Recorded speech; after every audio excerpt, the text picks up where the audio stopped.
Today we're working on arrangements for a death metal song. What's up everybody, welcome to the channel. My name is Taylor and I asked you in the community section on my YouTube channel what you needed the most help with when it came to your songwriting, and overwhelmingly you guys said arrangements. As a matter of fact, it was so overwhelming, 52% of you asked about arranging riffs into a song, so that's what we're going to work on today. Thank you so much to those of you that participated in that poll. Today's video is also brought to you by Toontrack. I use Toontrack's products all the time, specifically to help me arrange songs, so this just kind of worked out that, you know, they wanted to sponsor a video, you guys wanted to see some arranging. Let's jump right into it. This is a song that I'm working on. You can see that I just have some riffs sort of like into my project here. I have this organized into a mix template. You don't need to worry about that so much right now. Maybe we will cover that in the future here, but I just want you to be able to see all of the pieces of the song. So we have our drums up here. These two tracks are guitars left and right, and then we have bass, high and low. I can cover more of this in a mixing tutorial in the future. However, if you want to see stuff like this, you can join us over on Patreon, where I'm doing exclusive videos for my patrons, live streams, showing them how to mix, write, things that they vote on. If you're interested in that, it's down in the description. And by the way, for this tutorial, we are going to be using Reaper. I'm using a Pro Tools skin in Reaper. Sorry for any confusion. So any hotkeys or things that I mentioned like that will apply to Reaper. So let me just show you what I have first.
And then we have one of my favorite riffs over here. This is actually why I chose to work on this song, is just because I like this one riff so much.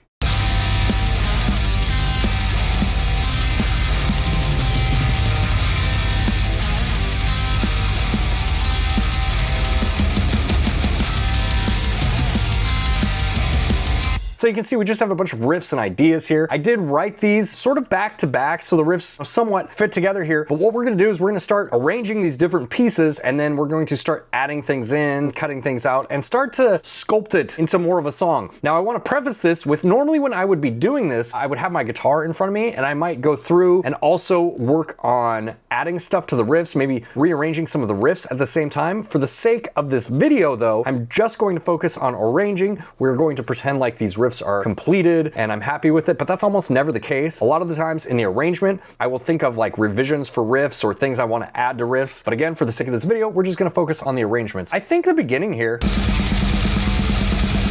this is just the same riff twice, so I think we need to break this in the middle. Like right here, what we could do to make this a little bit more interesting is drop out one of the guitars. So I'm just going to move that region back so we have... We're gonna do the same thing with the bass. And then on the drums here, hold control down and I'm going to draw in a region here. I'm gonna open it up and that gives us this blank MIDI region, and I just want to add in like a snare flam right there. Now, a lot of what will help you in arranging is just listening to music, listening and paying attention to the details and things. How do songs flow? How do they get from one part to the next? Making mental notes of those things and using those sort of techniques in your own songs can be really, really helpful. We can click this little magnet right here and we can unlock the grids to see we can add notes in anywhere. And I'm just going to add in this snare hit. I'm gonna drag it back and then maybe put it something like that. Like it's supposed to be a flam, you know? It's not like an on-time thing. And right away, that part flows much better. So here it is.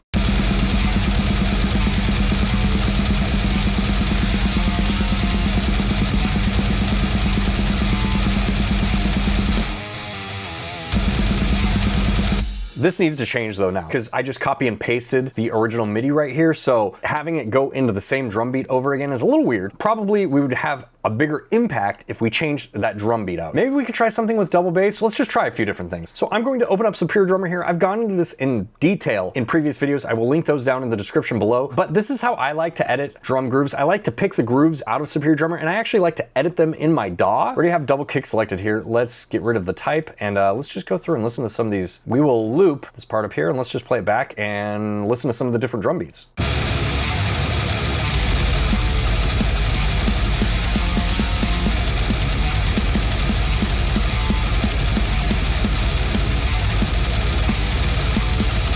This one might be my favorite. I really like this particular family of drum grooves, this mirthless one. This is a little bit fast. Let's just listen to this and let's see how it flows.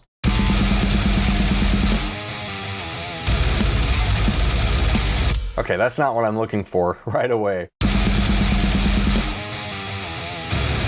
I think we probably actually want to go into a blast beat again, maybe just a variation.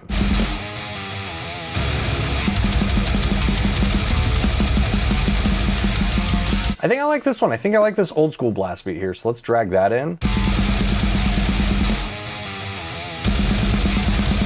Yeah, just changing that beat up so it's like on the China now instead of the hi-hats, that was enough of a variation to make this a little bit more interesting. Let's go into a double kick part next, and we're actually going to edit this next groove part. I have something in mind. Let's grab that mirthless beat, right? The one that we had before that I really liked but wasn't working. And then let's take this, we're going to shorten this. But where the snare hits are isn't working for me. It's a little bit too upbeat. So let's just get rid of the snare hits. Now, if you haven't edited on a piano roll before, that's okay. Basically, there's a piano over here. Every piano key correlates with a different drum. And then obviously time left to right. We are working in 16th notes. You can see by the grid options down here. So what that means is if you listen to the metronome, 1, 2, 3, 4. So those metronome clicks are on 1, 2, 3, 4, 2, 2, 3, 4. Eighth notes would be 1 and 2 and 3 and 4 and 2 and 2 and 3 and 4 and 16th notes would be 1 and a 2 and a 3 and a 4 and a 1 and a 2 and a 3 and a 4 and a. Hopefully that didn't just confuse the hell out of you. So I'm gonna figure out where I want the snares placed right now. Maybe like right here on the 3. I need to turn my little magnet back on here so that they get snapped to the grid. Yeah, let's do those on the 3s. Here's the whole segment.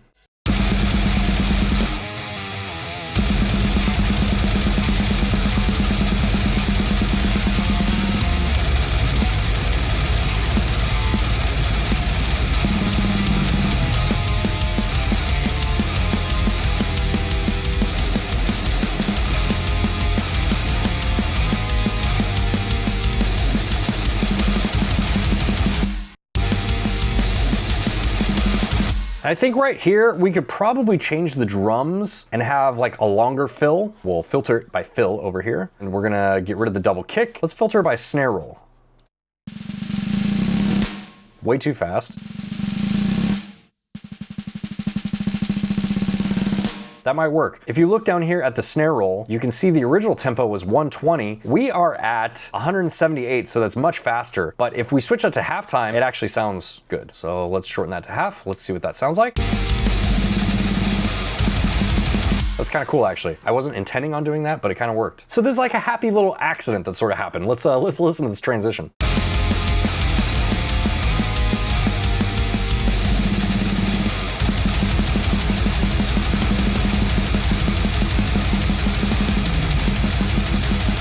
I'm really happy with all of this. I think that this whole segment is actually much, much better. I wasn't sure how to start this song out. You know, I was thinking, oh, maybe we could edit the beginning and make a guitar go left and right and do some sort of weird panning stuff. But then I thought, you know what? It might be kind of cool just to have some sort of pad in the beginning or some sort of ambient noises, which leads me into another 2-track product that I use all the time, 𝗎𝐄�keys. 𝗎𝐄�keys, just like Easy Drummer or Superior Drummer, have different libraries that you can go on and you can download and get different sounds with. I'm using the Dark Industrial library right now, and I just have like a little keyboard plugged into my USB here. I like having one of these things. Highly suggest. This is the Below the Lake preset. You know, there's just some really cool sounds in here. If you open these presets up, there are tons of different sounds. So we have keys, pads, leads and basses, textures. Let's look at one of the leads and basses sounds.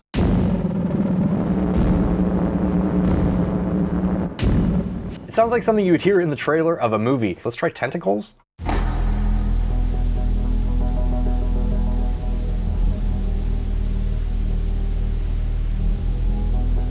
That one's really cool. We might use that one. Let's try unruly times.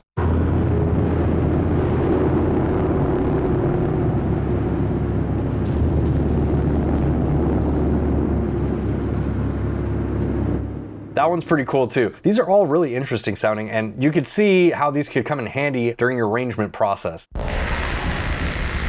Like maybe you just want a break and you just want this. It's crazy industrial noises, you know? Let's try brass doom.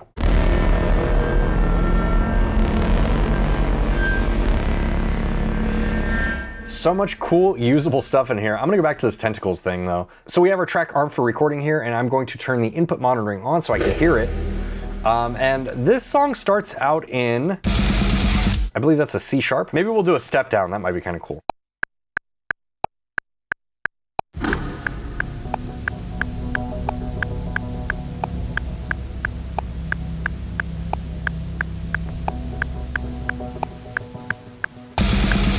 Okay, I think that's all we need, and it's pretty close to on time. It doesn't have to be perfect, but I'm gonna grab this section of music here. I'm just gonna move it to right about there. I wanna move this so it's on the beat. It's on the 6th bar.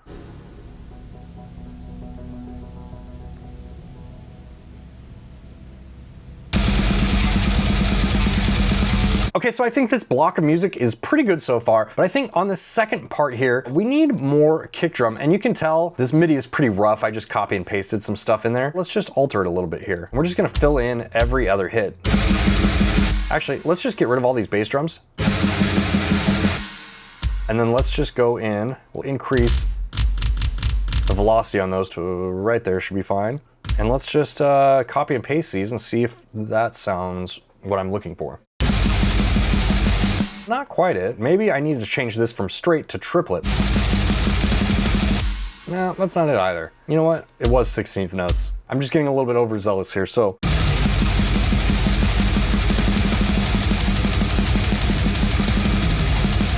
And let's do the same thing on this part here.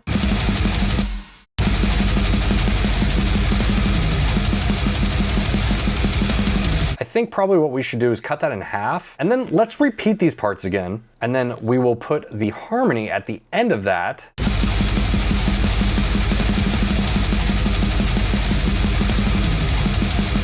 And maybe through the harmony, let's just do like some double kick. Let's change up the drum beat.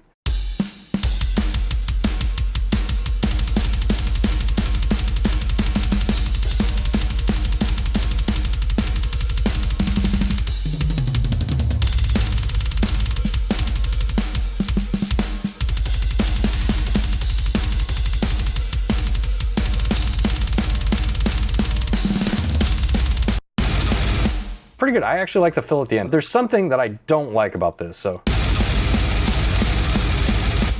I'm gonna get rid of all of these cymbal and hi-hat hits here.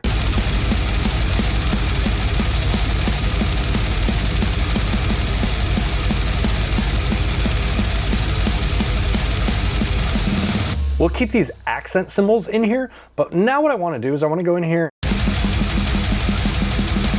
I want to copy this pattern because I really like the way that these hits are accented with the riff. So we're gonna open this back up, and I'm going to turn the magnet on, and we are going to copy and paste these into here. Maybe we can move these to a different cymbal. And we are going to do the same thing here. And then when I come up against these other accent cymbals, I'm just going to delete it because we don't have a drummer with 3 arms, so. And then we'll just copy, paste, copy these so I don't have to keep moving it. Delete that hit. Let's listen to that whole section back and see how that sounds.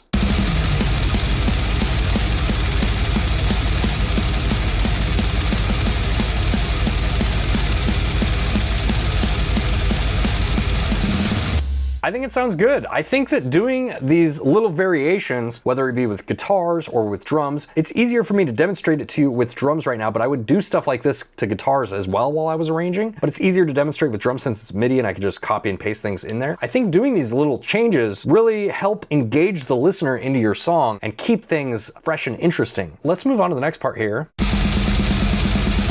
And I think what I want to do is I want to go into, we'll call this the chorus riff, right? The one that I really like.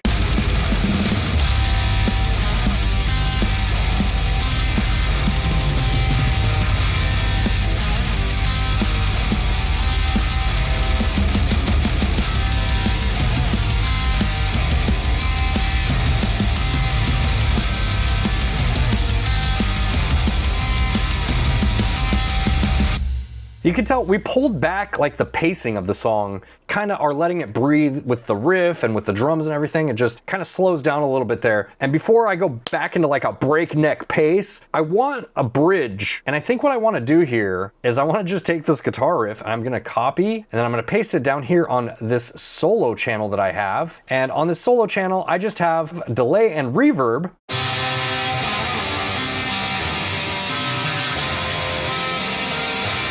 And again, if I have my guitar in front of me, I might play this so it fit better, but you'll be able to get the point with just copying and pasting it. So I just want one bar of that.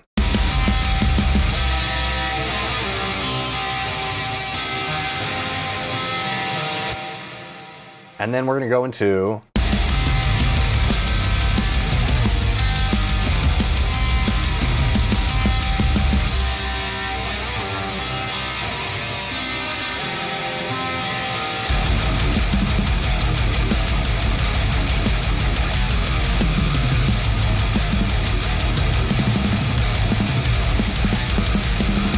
we're gonna talk about some automation. Now, I would just let this go until the mixing part, but I really want you to understand the impact of this and what I have vision for it, so I'm just gonna do it now. I would normally do this in the mixing. This is just something I would like take a mental note of and I would move on with it, but for the sake of this video, and just so you know what's going on here, we're gonna go into this guitars track that I have here, and under trim read, I'm going to click the bypass under re-EQ. Now what this is gonna do, if you look here on the plugins that I have on this track, I have a re-EQ, just a stock EQ, and I have a pretty hard bandpass on here. You see, I'm only letting through 500 to about 4,500. What we're gonna do is I'm going to hold down the command button and I'm going to draw in these little nodes right here where this guitar break is, and we're gonna drag this down, and that's going to turn on that plugin only during this part. So this is what that sounds like.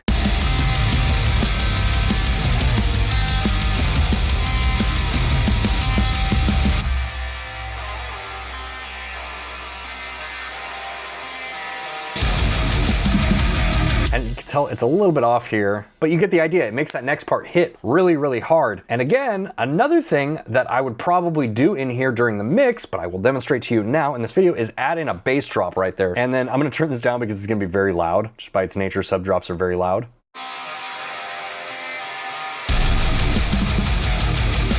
Just adds to the impact when that riff comes back in, which is what I'm looking for. And while some of this is mixing, some of it's arranging as well. It's like this middle ground between mixing and arranging. What I want to do in this next part is I'm gonna copy and paste this riff. And then we're going to add in a different drum part here. So again, we'll open up our grooves and I wanna do halftime.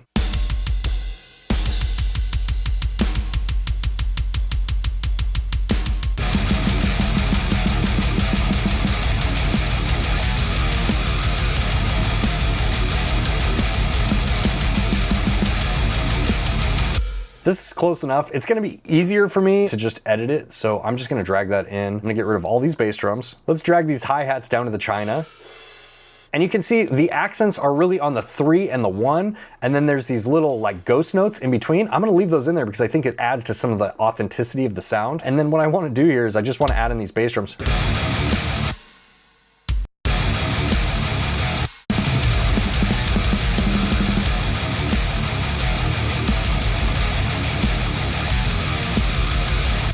So I'm gonna go in here, I'm gonna filter by fill.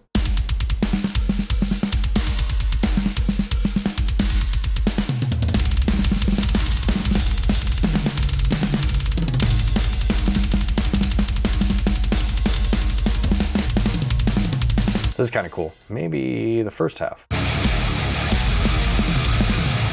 And then let's open this back up here, and I want something with faster double kick.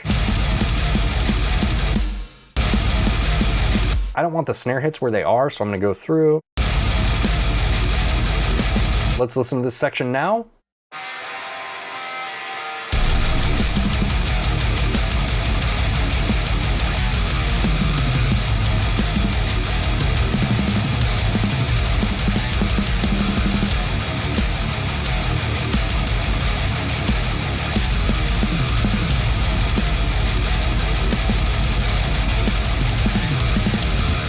And the next thing that I have written here is a blast beat. This section of music might actually just work if we shoehorn it in over here, so let's try that. Okay, we have kind of an awkward transition here, but let's see if we can fix that. Let's drop out everything besides one of the guitars right there and see if that makes the transition a little bit better.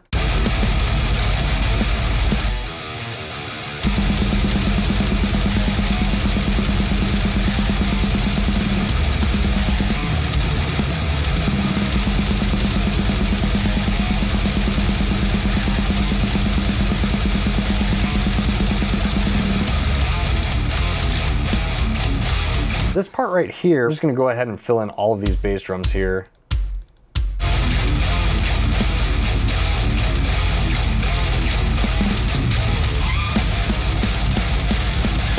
We want to bring it back around to the chorus, right? So we should have the chorus at the end, I think. This extra riff over here that I'm not using, I might just delete that riff. I'm just gonna move it over to the side for now. Going back through and listening to this a few times, I might revise it again. I might find a good spot for that riff, but you don't always have to use every riff you write. It's more about making the best song that is possible for you to make, other than like using every little bit of everything that you write. To spice up this course repeat that we have here, I think what I'm gonna do, we're actually gonna take this first thing that we used 𝐒𝐐𝐄𝐈𝐀𝐋 for here, and we're just going to apply the effects to the take, and what that's gonna do is it's gonna give us the audio from that take. So then now we can go into the second part of this course. We can actually switch this.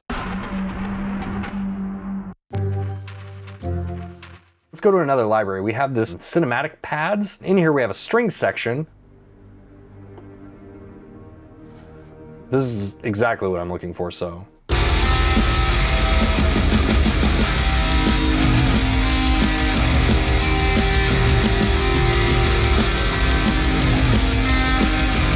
I just want that to be subtly there in the background. Like, I want you to hardly hear this. I just want it to add a little bit of texture. So this is what that part sounds like now.